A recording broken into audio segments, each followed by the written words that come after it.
Hello students, welcome to TV school. आपां कर रहे हैं फिजिक्स +2 दी ओदा यूनिट नंबर 4 ओदे अंडर चैप्टर कर रहे हैं second alternating current and electrical mechanics. So अपना today's topic is relation between RMS and peak value of an alternating EMF.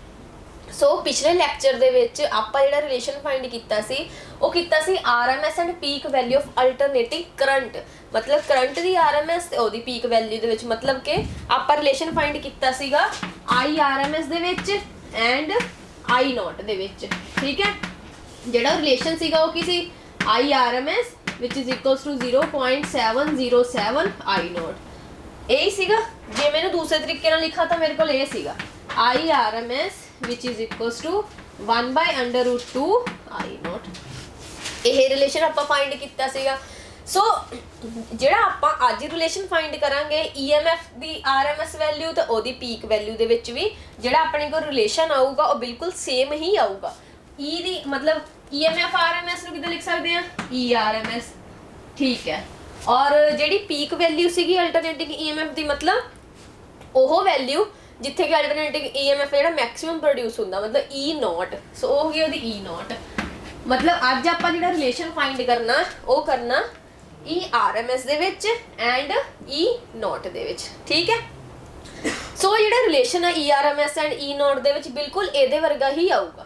ये भी जो आप रिलेशन आप फाइंड करांगे वो बिल्कुल एग्जैक्ट जो आप अल्टरनेटिंग करंट की फॉर्म च कीता सी उही सेम आप करांगे 1/√2 ई नॉट।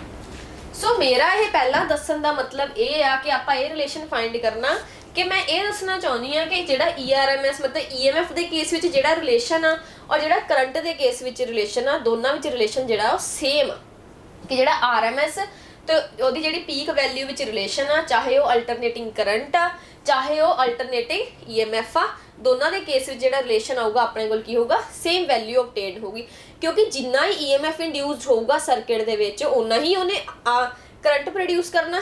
सो इस करके ठीक है। सो अज आप हुण रिलेशन करते हैं, आह वाला रिलेशन आप फाइंड करना। ठीक है, so now let's start.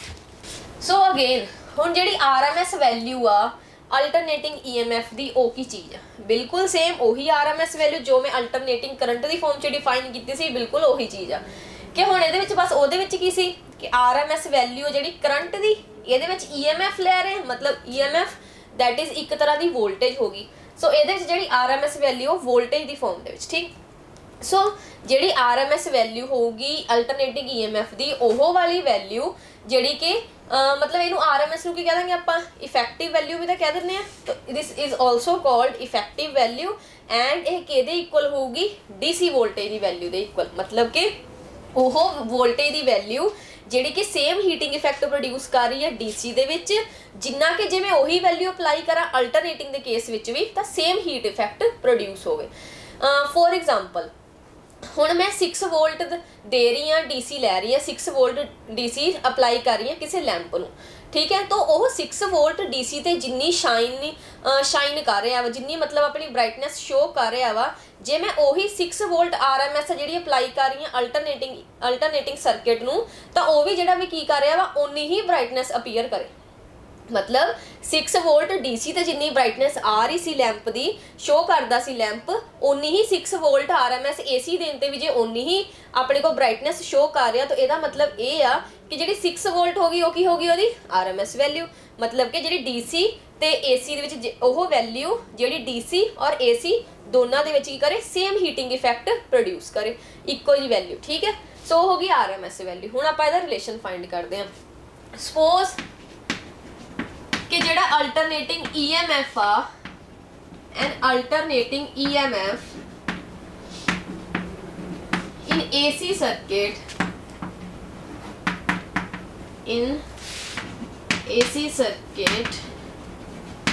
Will be, ये तो अपन पता ही है value E which is equals to E not sine omega t, यही चीज होंदी है, ये तो अपन पता ही है। ठीक है, देन जिहड़ी हीट प्रोड्यूस होगी, heat produce in small time dt दे विच, मतलब कि हुण मैं जिहड़ा टाइम लै लिया वो की ले लिया स्मॉल। मतलब हुण मैं इत्थे ये देखना कि जो स्मॉल टाइम dt दे विच आ सर्किट विच कितनी हीट प्रोड्यूस हुंदी आ। ठीक है जी, आपां आ वाला EMF अप्लाई करते हैं। सो स्मॉल टाइम मतलब जिहड़ा हीट विच चेंज आऊगा प्रोड्यूस होगी वो भी की होगी स्मॉल DH। ठीक है, विच इज इक्वल्स टू क्या इक्वल आ जाऊगी। हुण आपां नूं पता कि DH सिंपल फॉर्म दे विच जे मैं इधर वाली साइड लिखां H किहदे इक्वल हुंदी आ I² RT। पिछले आर्टिकल च भी मैं दस्सिया सी। सो DH आ गया I² R dt। क्लीयर। हुण I दी वैल्यू पता आपां नूं I की हुंदा where I is equals to V/R according to Ohm's law. और V आपां नूं पता वोल्टेज, इत्थे जिहड़ा EMF आ वो भी की आ वोल्टेज दी फॉर्म दे विच। सो की आ गया E/R। सो मतलब कि I दी वैल्यू की आ गई अपने कोल E/R। सो इहदी जगह ते वैल्यू पुट कर दो E² दी स्क्वायर इंटू RT। H दी वैल्यू यही आ गई E² इंटू RT। एक R नाल की हो गया कैंसल। सो H दी वैल्यू कितनी आ गई मेरे कोल E² into T। Clear. H दी वैल्यू हीट कितनी प्रोड्यूस हो रही है E² इंटू T। हुण ओही चीज़ है सेम। जे मैं इत्थे हुण मैं लै रही हां स्मॉल हीट भी मतलब जिहड़ी ओह हीट स्मॉल टाइम दे विच जिहड़ी प्रोड्यूस हो रही है। सो बस कुछ नहीं चेंज होना, सिर्फ टाइम है जिहड़ा ओह स्मॉल हो जाना। सो कितनी आऊगी E² इंटू dt। ठीक है, ये सीगी स्मॉल टाइम dt दे विच। जे मैं हुण कंसीडर करनी होवे पूरे एक कंप्लीट साइकिल दे विच सो उदों मेरी जिहड़ी हीट आ वो किहदे इक्वल आ जू। So in complete cycle the heat will be. So heat कितनी होगी कंप्लीट साइकिल दे विच स्मॉल चेंज आ आपां इहदी इंटीग्रेशन कर दांगे। So H is equals to integration 0 to T DH। 0 to T मैं पहला पिछले आर्टिकल भी दस्सिया सी क्योंकि जिहड़ा अल्टरनेटिंग करंट आ अपना एक साइकिल कंप्लीट करन नूं T टाइम लगांदा वा। सो स्टार्ट करदा 0 तो T टाइम दे विच अपना एक साइकिल कंप्लीट करदा। सो 0 to T DH दे इक्वल आ गया। क्लीयर। सो इत्थे DH दी आपां अगली वैल्यू पुट कर दिंदे। तो H दी वैल्यू कितनी आ गई मेरे कोल 0 to T E² into dt। Clear. So ये आ गया मेरे को हीट जिहड़ी प्रोड्यूस हो रही है इन्हां कंप्लीट साइकिल दे विच। हुण इफ जे आपां ये कहिए कि जिहड़ी E इफेक्टिव आ बी द इफेक्टिव EMF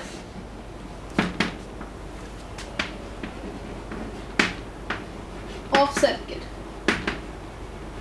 जे मैं ये कहां कि जिहड़ा E इफेक्टिव आ ओह इफेक्टिव EMF आ अल्टरनेटिंग EMF आ सर्किट दे विच तो उस टाइम ते जिहड़ी मेरे को हीट आऊगी वो किहदे इक्वल आऊगी। सो उस टाइम ते जिहड़ी हीट प्रोड्यूस होगी जे मेरे को जिहड़ा EMF आ अल्टरनेटिंग EMF सर्किट दे विच वो इफेक्टिव आ मतलब कि वो सेम उन्नी ही हीट प्रोड्यूस कर रहा। जे आपां ओनू AC दे विच मतलब अप्लाई करदे आ उन्नी ही हीट प्रोड्यूस कर रहा।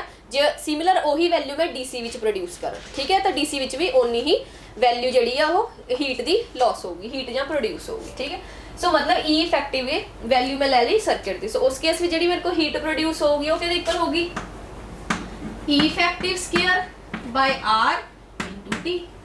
यही चीज़ आऊगी सेम ही आनी है कि E effective square by R into T। इत्थे स्मॉल आ इसलिए dt आया और DH आया। ठीक, सो इनू ले लो equation number 2 and this is equation number 1। Again आपां की करांगे इन्हां दोनों इक्वेशंस नूं की करांगे compare. So compare 1 and 2 and then what will we get. Compare किया तो अपने कोल की आ गया E² effective by R into T which is equals to 0 to T E² by R into dt। देखो यही नहीं आऊगी आ वाली इक्वेशन ते सैकेंड वाली इक्वेशन जो मैं कंपेयर करना तो की आ जाऊगी ये जगह ते H की वैल्यू की आप वाली वैल्यू पुट कर दी E² effective T by R is equals to 0 to T E² by R into dt same. Clear. ਹੁਣ r ਦਾ ਕੀ ਆ ਰੈਜ਼ਿਸਟੈਂਸ ਕਾਂਸਟੈਂਟ ਆ ਉਹ ਤਾਂ ਆਪਾਂ ਇੰਟੀਗ੍ਰੇਸ਼ਨ ਚੋਂ ਬਾਹਰ ਲੈ ਲੈਣੇ ਆ ਸੋ e square effective t by r is equals to 1 by r 0 to t e square dt ठीक है सो आ वाले r नाल r की हो गया कैंसल सो मेरे को बचया कि e square effective into t 0 to t e square dt again ਇਹਦੇ ਨਾਲ ਜਿਹੜਾ t ਲੱਗਿਆ ਹੋਇਆ ਦੂਸਰੀ ਸਾਈਡ ਚਲ ਜਾਊਗਾ ਸੋ ਮੇਰੇ ਕੋਲ e स्क्वायर इफेक्टिव ਦੀ ਵੈਲਿਊ ਕਿੰਨੀ ਆ ਗਈ 1 t 0 to t integral e square dt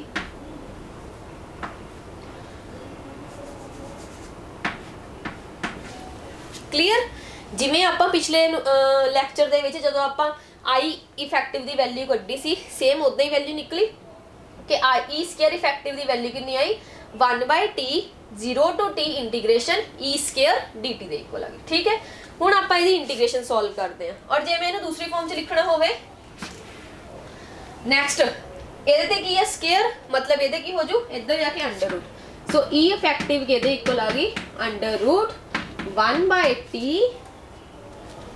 0 to t e square dt देखो जेडी e इफेक्टिव दी आह वैल्यू आई आ बिल्कुल सेम आ जो अपने को i इफेक्टिव दी वैल्यू आई सी 1 by t 0 to t e square dt ठीक है ਤੁਸੀਂ ਇਹਨੂੰ ਉਹਦੇ ਨਾਲ ਮੈਚ ਕਰਕੇ ਦੇਖ ਸਕਦੇ ਹੋ ਜਦੋਂ ਵੀ ਤੁਸੀਂ ਕੋਈ ਦੋ ਰਿਲੇਟਡ ਆਰਟੀਕਲਸ ਕਰਦੇ ਹੋ ਜਿਵੇਂ ਆਪਾਂ RMS AC ਦੀ ਤੇ ਉਹਦੀ ਪੀਕ ਵੈਲਿਊ ਚ ਰਿਲੇਸ਼ਨ ਕੱਢ ਰਹੇ ਹਾਂ ਕੱਢਿਆ ਸੀ ਔਰ ਅੱਜ ਕੱਢ ਰਹੇ ਹਾਂ RMS ਔਰ ਪੀਕ ਵੈਲਿਊ ਅਲਟਰਨੇਟਿੰਗ EMF ਦੀ ਇਹ ਦੋਵੇਂ ਜਿਹੜੇ ਇੱਕ ਦੂਸਰੇ ਦੇ ਰਿਲੇਟਡ ਆਰਟੀਕਲਸ ਹੁੰਦੇ ਆ ਨਾ ਤੁਸੀਂ ਇਹਨਾਂ ਦੋਨਾਂ ਨੂੰ ਬਿਲਕੁਲ ਕੰਪੇਅਰ ਕਰਕੇ ਕਰਿਆ ਕਰੋ ਤਾਂ ਕਿ ਉਹ ਜਿਹੜਾ ਆਪਾਂ ਨੂੰ ਜਦੋਂ ਆਪਾਂ ਲਰਨ ਕਰਨਾ ਰਿਮਾਈਂਡ ਕਰਨਾ ਆਰਟੀਕਲ ਨੂੰ ਆਪਾਂ ਨੂੰ ਬਹੁਤ ਜ਼ਿਆਦਾ ਈਜ਼ੀ ਹੋ ਜਾਂਦਾ ਠੀਕ ਹੈ ਸੋ ਹੁਣ ਜੇ ਆਪਾਂ ਇਹਨੂੰ ਰਿਮਾਈਂਡ ਕਰਕੇ ਚੱਲ ਰਹੇ ਆ ਵੀ ਆਪਾਂ ਜੋ ਉਹਨਾਂ ਕੰਪੇਅਰ ਕਰਦੇ ਪਏ ਆ ਤਾਂ ਆਪਾਂ ਨੂੰ ਜ਼ਿਆਦਾ ਕੁਝ ਲਰਨ ਕਰਨ ਦੀ ਲੋੜ ਨਹੀਂ ਪੈਂਦੀ ਵੀ ਕਿਵੇਂ ਕਿਵੇਂ ਸਟੈਪ ਬਾਈ ਸਟੈਪ ਕਰਨਾ ਸੇਮ ਹੀ ਹੁੰਦਾ ਠੀਕ ਹੈ ਸੋ ਆਪਣੇ ਕੋ ਆਵਲੀ ਚੀਜ਼ ਅਗੇਨ ਆਪਾਂ ਹੁਣ ਇਹਦੇ ਵਿੱਚ ਕੀ ਕਰਾਂਗੇ ਆਵਲੀ ਇਕੁਏਸ਼ਨ ਦਾ ਪਹਿਲਾਂ ਕੀ ਕਰਾਂਗੇ ਇੰਟੀਗ੍ਰੇਸ਼ਨ ਸੋਲਵ ਕਰਾਂਗੇ ਸੋ ਇਹਨੂੰ ਮੈਂ ਨੰਬਰ ਦੇ ਦਿੰਨੀ ਆ ਇਕੁਏਸ਼ਨ ਨੰਬਰ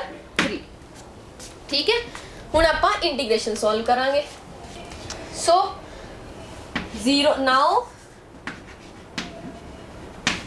आपां सॉल्व करनी है 0 to t e square dt ठीक है आ वाली वैल्यू सॉल्व करनी हुण आपां नूं EMF दी वैल्यू तो पता ही है EMF की चीज सी E not sin omega t ठीक है आ वाली EMF दी वैल्यू इत्थे पुट कर दो तो अपने कोल की आ गया 0 to t e not square sin square omega t dt clear e not square दा कांस्टेंट आ पीक वैल्यू है तो मैक्सिमम वैल्यू है ना अल्टरनेटिंग EMF दी सो इनु मैं बाहर कर लेने e नॉट स्क्वायर बाहर आ गया इंटीग्रेशन की बचे अंदर 0 to t sin square omega t dt again ਹੁਣ ਸਾਰੀ ਦੀ ਸਾਰੀ ਜਿਹੜੀ ਇੰਟੀਗ੍ਰੇਸ਼ਨ ਆਪਾਂ ਸੋਲਵ ਕਰਨੀ ਆ ਉਹ ਵੀ ਬਿਲਕੁਲ ਹੀ ਸੇਮ ਆ ਜੋ ਆਪਾਂ IRMS ਦੇ ਕੇਸ ਵਿੱਚ ਸੋਲਵ ਕੀਤੀ ਸੀ ਠੀਕ ਹੈ ਸੋ ਅਗੇਨ ਆਪਾਂ ਫਾਰਮੂਲਾ ਲਾਵਾਂਗੇ sin square 2 sin square theta ਹੁੰਦਾ ਆਪਣੇ ਕੋਲ 1 cos 2 theta so sin square theta ਆ ਗਿਆ ਆਪਣੇ ਕੋਲ 1 cos 2 theta divided by 2 clear so again ਇੱਥੇ ਫਾਰਮੂਲਾ ਲਗਾਇਆ ਮੈਂ E not square 0 to t sin square theta ਦਾ formula omega t that is theta 1 cos 2 theta divided by 2 1 cos 2 here theta ਕਿੰਨਾ ਆਪਣੇ ਕੋਲ omega t so cos 2 omega t divided by 2 dt again ਜਿਹੜਾ ਆ 2 ਆ ਉਹ ਮੈਂ ਬਾਹਰ ਕੱਢ ਲਿਆ तो E not square divided by 2 0 to t 1 cos 2 theta that is omega t dt ठीक है आ वाला 2 क्योंकि कांस्टेंट है उन्हें मैं बाहर ले लिया तो अपने को अंदर की बची आ वाली चीज बची सो अगेन जेडी हुण मेरे को वैल्यू आ गई वो कितनी आ गई अगेन आपां की इंटीग्रेशन करांगे बाय पार्ट्स सो आ गई इत्थे इक्वल टू लगा लो क्योंकि ये ओदी वैल्यू आ इस चीज दी वैल्यू आपां कढ रहे हैं ना सो इक्वल टू लगाया मैं ठीक so E not square by 2 integration by parts 0 to t 1 dt minus 0 to t cos 2 omega t dt। ठीक है, cos 2 omega t dt। Then again e not square by 2 जो 1 ਦੀ integration की with respect to dt दो की आ गया t limit 0 to t minus cos दी हुंदी है sin, सो आ गया मेरे को sin 2 ओमेगा t और डिवाइडेड बाय 2 ओमेगा। पहला भी दसिया भी जो आप dt ਦੇ विद रिस्पेक्ट टू कर रहे हैं तो मतलब ਇਹਦੇ ਵਿੱਚ ਕੀ ਹੈ t, तो t ਦੇ ਨਾਲ जो भी वेरिएबल होगा ਜਾਂ कांस्टेंट होगा ਉਹ ਕੀ ਆਉਂਦੇ ਹੁੰਦੇ ਆ नीचे। सो 2 ओमेगा आ गया अपने को नीचे t ਦੇ ਨਾਲ ਲੱਗਿਆ ਹੋਇਆ ਸੀ ਜਿਹੜਾ 0 to t। ठीक है, सो आ गया e not square by 2 upper limit minus lower limit t minus 0 sorry 1/2 omega भी एक तरह की कांस्टेंट ही है, ये भी आप आउटसाइड कर लेने 1/2 omega sin 2 omega t 0 to t। Clear. Again आप ਇਹਦੇ ਵਿੱਚ ਹੁਣ ਵੈਲਿਊ ਪੁੱਟ ਕਰਾਂਗੇ ओमेगा ਦੀ। Put the value of omega equal to किस चीज दे इक्वल सी ओमेगा दी वैल्यू 2 पाई बाय t। ठीक है, 2 पाई बाय t ਉਹ ਜਿਹੜੀ 2 ਪਾਈ ਬਾਈ t ਹੈ ਉਹ ਆਪਾਂ ਇਹਦੇ ਵਿੱਚ ਵੈਲਿਊ ਪੁੱਟ ਕਰਾਂਗੇ।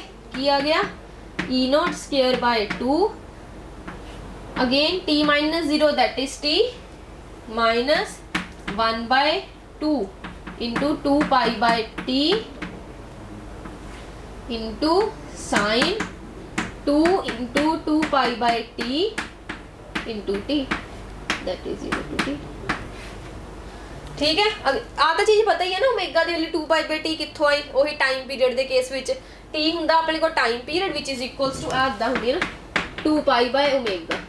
मतलब कि टाइम पीरियड ਜਿਹੜਾ ਹੁੰਦਾ ਵਾ ਕਿ ਕਿੰਨੀਆਂ ਅਲਟਰਨੇਟਿੰਗ ਡਿਸਪਲੇਸਮੈਂਟਸ ਹੋਈਆਂ कितनी वेलोसिटी ਦੇ ਨਾਲ ਹੋਈਆਂ average velocity. So omega is here is average velocity. ठीक है, 2 पाई ਉਹਨੇ डिस्प्लेसमेंट ਕੀਤੀ पूरी तो time period which is equals to 2 pi omega ਉੱਥੋਂ ओमेगा ਦੀ ਆਪਾਂ ਵੈਲਿਊ ਕੱਢੀ। सो अगेन ਕਿਹਦੇ ਇਕੁਅਲ ਆ ਗਿਆ ਆਪਣੇ ਕੋਲ e not square by 2 t minus 1/4 pi by t into sin 4 pi by t into t 0 to t। ਹੁਣ ਆਪਾਂ sin ਦੇ ਵਿੱਚ ਵੀ ਆਪਾਂ ਲਿਮਿਟਸ ਪੁੱਟ ਕਰ ਦਾਂਗੇ। ਕੀ ਆ ਗਿਆ e not square by 2 t minus 1/4 pi by t sin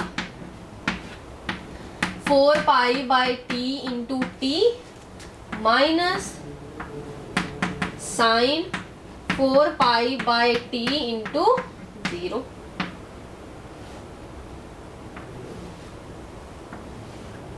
clear. sin 4 pi by t upper limit put की minus sin 4 pi by t lower limit put करती। ठीक, सो इत्थे एक आवली ब्रैकेट आ गई। So again e not square by 2 t minus 1/4 pi by t आ वाली t दे नाल आ वाली t की होगी कैंसल। सो कितना आ गया sin 4 pi minus 4 pi into 0 sin 0 sin 0। Again ਆਪਾਂ ਨੂੰ ਪਤਾ ਹੁਣ e not square by 2 t minus 1/4 pi divided by t sin 4 pi 0 और sin 0 भी 0।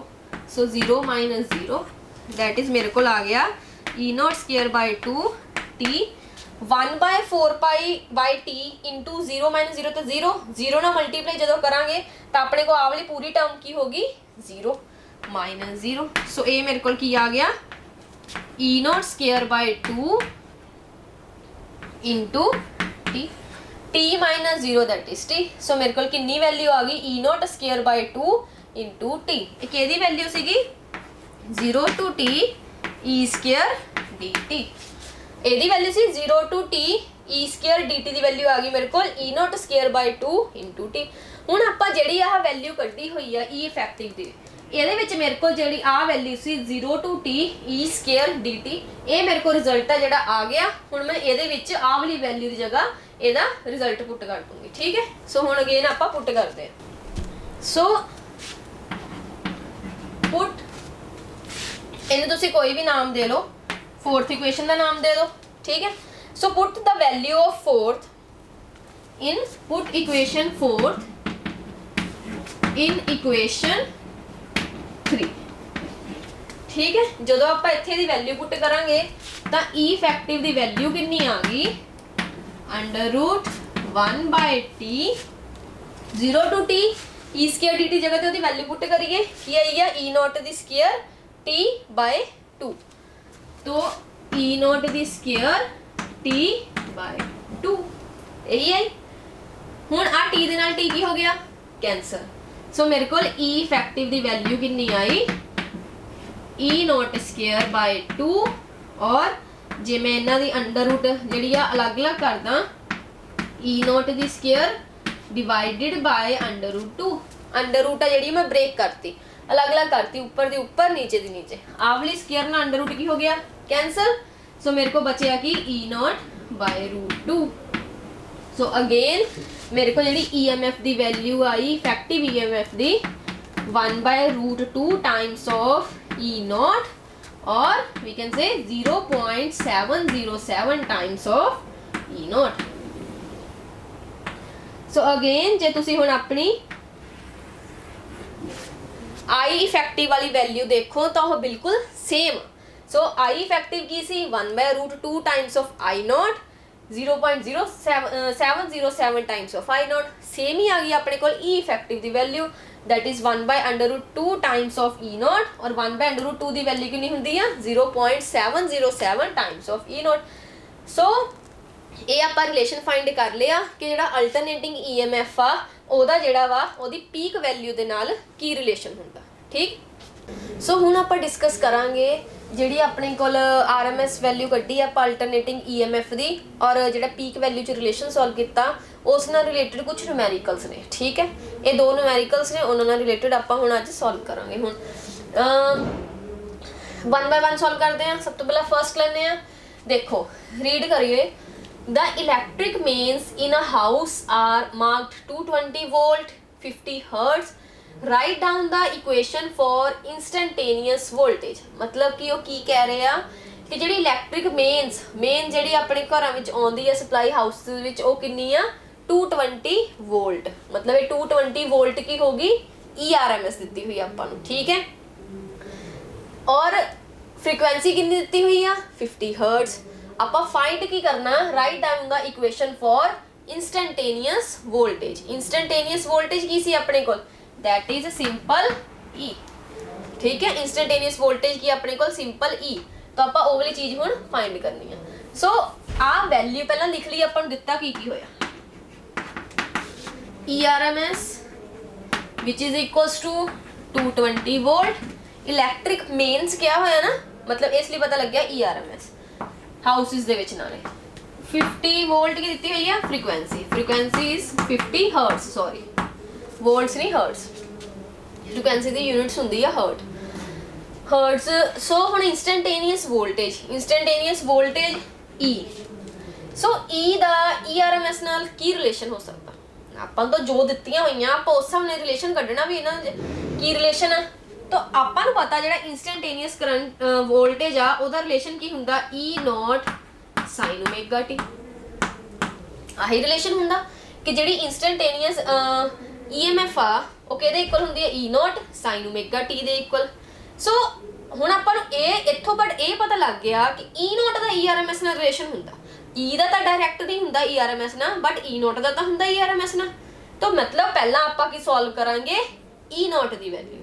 सब तो पहला आप E0 की वैल्यू फाइंड करांगे, वो वैल्यू फिर इत्थे पुट करांगे, दैन अगेन अपने को फिर आंसर आऊगा। सब तो पहला E0 की वैल्यू फाइंड करिए। So firstly we find E0, ठीक है। लाओ रिलेशन की हुंदा ERMS which is equals to 1/√2 times of E0। पता ही आपां नूं कि ERMS की वैल्यू कितनी होंगी है 1/√2 टाइम्स ऑफ E नॉट के इक्वल होंगी है।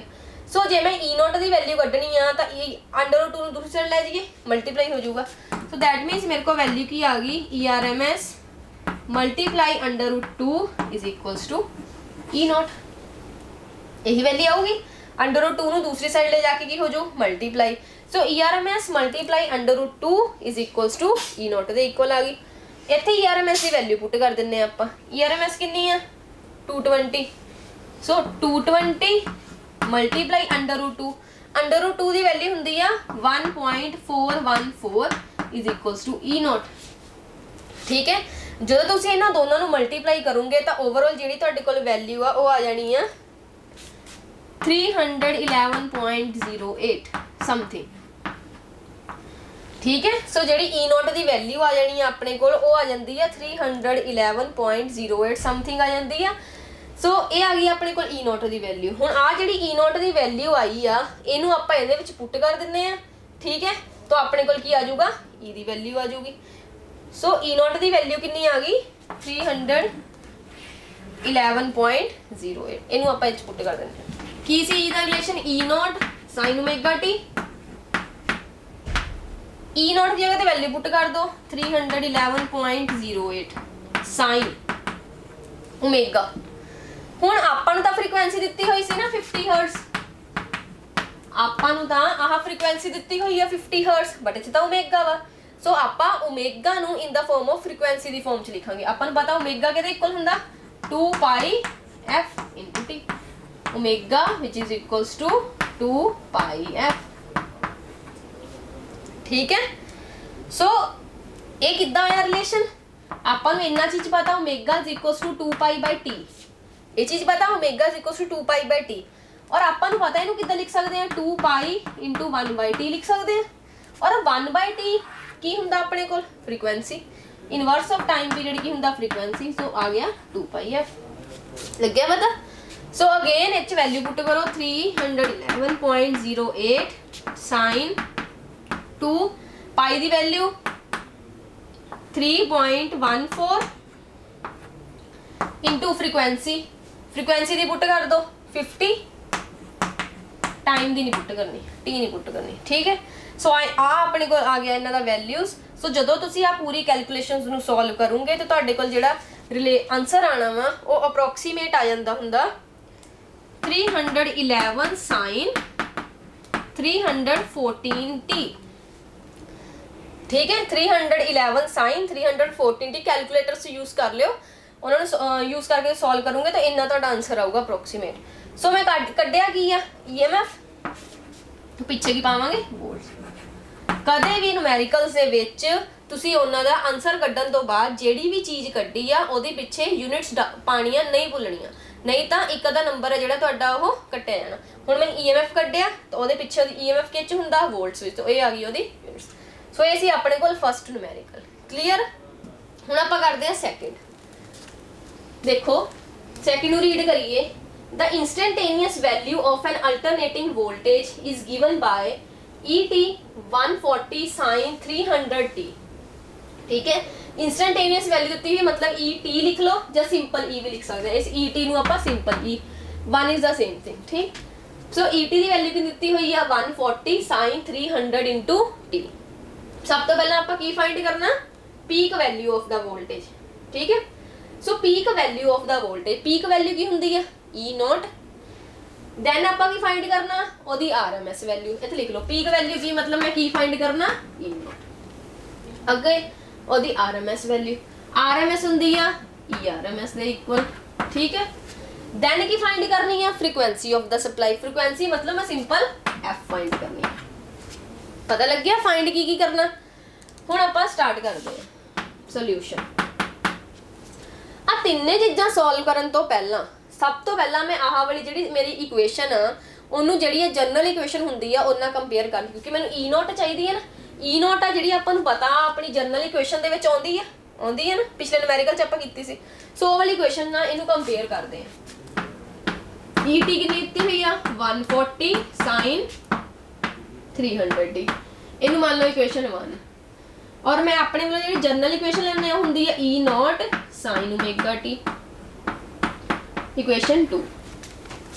ਹੁਣ ਮੈਂ ਹੁਣੇ ਦੱਸਿਆ ਸੀ ਕਿ ਜਿਹੜੀ ਇੰਸਟੈਂਟੇਨੀਅਸ ਅਲਟਰਨੇਟਿੰਗ ਈਐਮਐਫ ਆ ਉਹ ਇਕੁਅਲ ਹੀ ਹੁੰਦਾ ਵਾ, E ਦੇ ਇਕੁਅਲ ਵੀ ਲਿਖ ਸਕਦੇ ਹਾਂ, ਤਾਂ ਮਤਲਬ ਆ ਦੋਨੇ ਕੀ ਆ ਸੇਮ। ਸੋ ਇਹਨਾਂ ਦੋਨਾਂ ਇਕੁਏਸ਼ਨਸ ਨੂੰ ਜਦੋਂ ਮੈਂ ਕੰਪੇਅਰ ਕੀਤਾ, ਸੋ ਕੰਪੇਅਰ 1 ਐਂਡ 2, ਸੋ ਜਦੋਂ ਮੈਂ ਕੰਪੇਅਰ ਕੀਤਾ ਤਾਂ ਇੱਥੋਂ ਮੇਰੇ ਕੋਲ ਕਿਹੜੀਆਂ ਵੈਲਿਊਜ਼ ਆਈਆਂ, ਇੱਕ ਤਾਂ E0 ਕੰਪੇਅਰ ਹੋਈ, ਸਾਈਨ ਦਾ ਸਾਈਨ ਵਾ, ਦੂਸਰੀ ਕੀ ਆ ਓਮੇਗਾ ਦੀ ਜਗ੍ਹਾ ਤੇ ਉਹਦੀ ਵੈਲਿਊ ਦਿੱਤੀਆਂ ਹੋਈਆਂ, ਔਰ ਟੀ ਦੀ ਜਗ੍ਹਾ ਤੇ ਟੀ ਆ।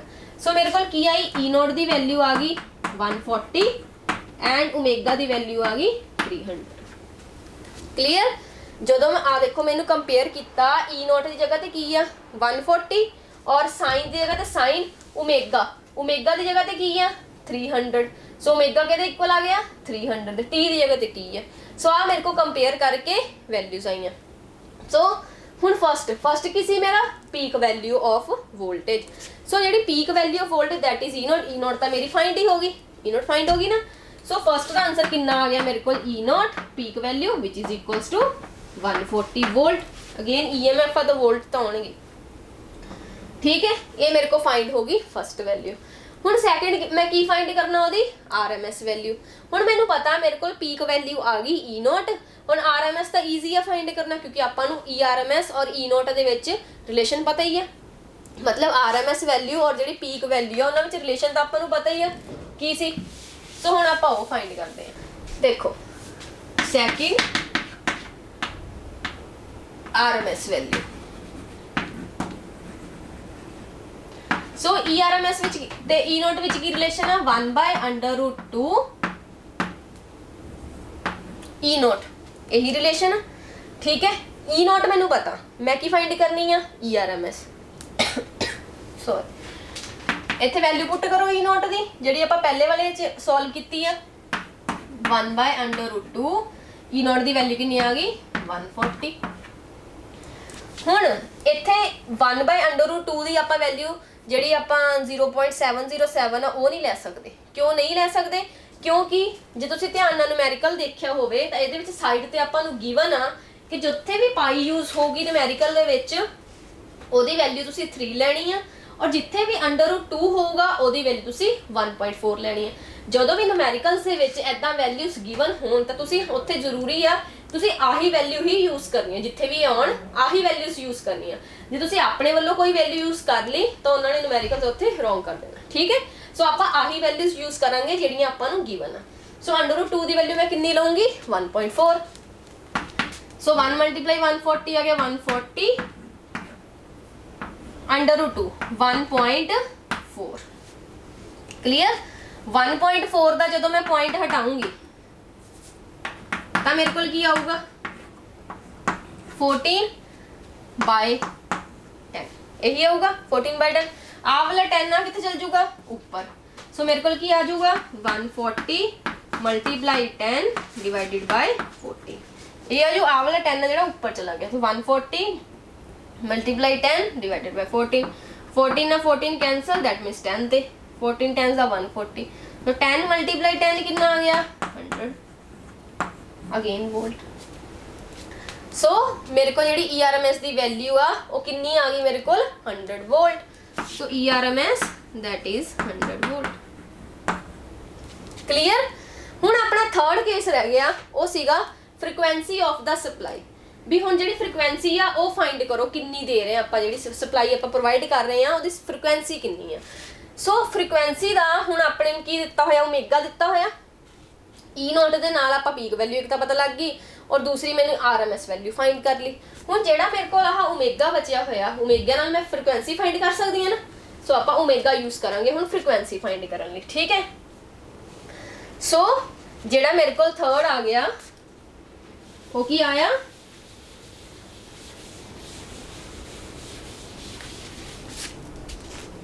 इधर लिख देंगे साइड पे ET की सी 140 sin 300t and E is equals to E0 sin omega t where E0 आ गया 140 and omega कितना आ गया 3।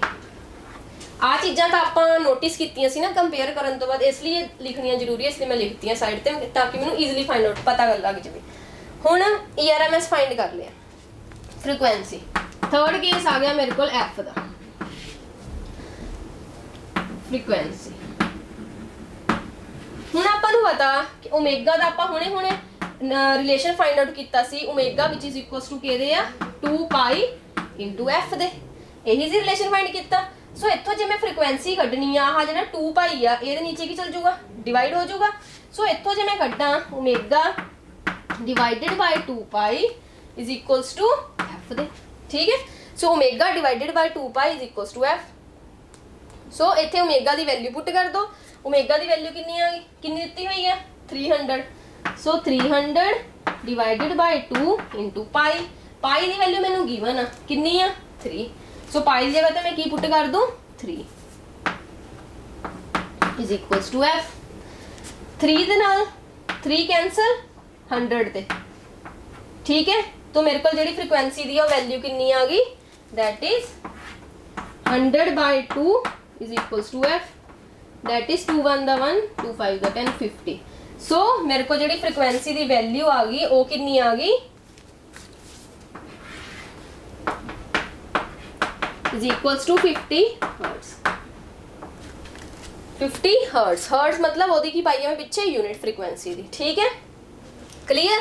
सो ये सीगे अपने दो न्यूमेरिकल्स जेडे कि रिलेटेड सीगे RMS वैल्यू ते जेड़ा peak value C alternating EMF दे उन्हां विच जेड़ा रिलेशन कीता सी आपां ओदे बेस्ड ये दो न्यूमेरिकल्स सीगे। सो आई होप तुहानू जेड़ा आपां अज वाला लैक्चर कीता है वो तुहानू चंगी तरह समझ आ गया होगा कि RMS वैल्यू जेड़ी अल्टरनेटिंग EMF दी आ और पीक वैल्यू च रिलेशन किवें आपां सॉल्व करना और उन्हां नाल रिलेटेड जेड़े न्यूमेरिकल्स आ। जे फिर भी कोई किसी भी न्यूमेरिकल दे विच कोई भी क्वेरी आ तो तुसीं साडे WhatsApp नंबर ते कॉन्टैक्ट कर सकते हो। Thank you so much.